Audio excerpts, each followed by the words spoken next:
FIFA World കപ്പിൻ്റെ final അടുത്തിരിക്കുകയാണ്. അർജൻറ്റീനയും സ്പെയിനും മത്സരത്തിനായി തയ്യാറായിരിക്കുകയാണ്. ഒരു ട്രോഫിയുണ്ട്, രണ്ട് രാജ്യങ്ങളുമുണ്ട്. രണ്ട് രാജ്യങ്ങളും പറയുന്നു ഞങ്ങൾ വിജയിക്കുമെന്ന്. എന്നാൽ രണ്ട് രാജ്യങ്ങൾക്കും അറിയാം ഒരാൾക്കേ വിജയിക്കാൻ സാധിക്കുകയുള്ളൂ.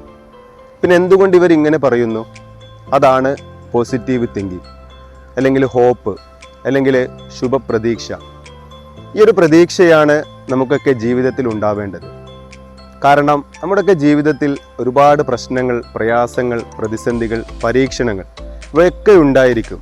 ഈ ഒരു സാഹചര്യത്തിൽ നമ്മൾ ഇതെല്ലാം അവസാനിച്ച് നാളെ നല്ലൊരു ദിവസം വരുമെന്നുള്ളൊരു പ്രതീക്ഷയിലായിരിക്കണം നമ്മുടെ ജീവിതം മുന്നോട്ട് കൊണ്ടുപോകേണ്ടത്. പ്രയാസ പ്രതിസന്ധി ഘട്ടത്തിൽ പോസിറ്റീവായിട്ട് ചിന്തിക്കുന്നതിന് പകരം നെഗറ്റീവ് ചിന്താഗതിയിലേക്കും ജീവിതം തന്നെ അവസാനിപ്പിക്കുന്ന അവസ്ഥയിലേക്കും പലരും കടക്കുകയാണ്. അവർ മനസ്സിലാക്കേണ്ടത് ഒരു കയറ്റത്തിനിറക്കമുണ്ട്.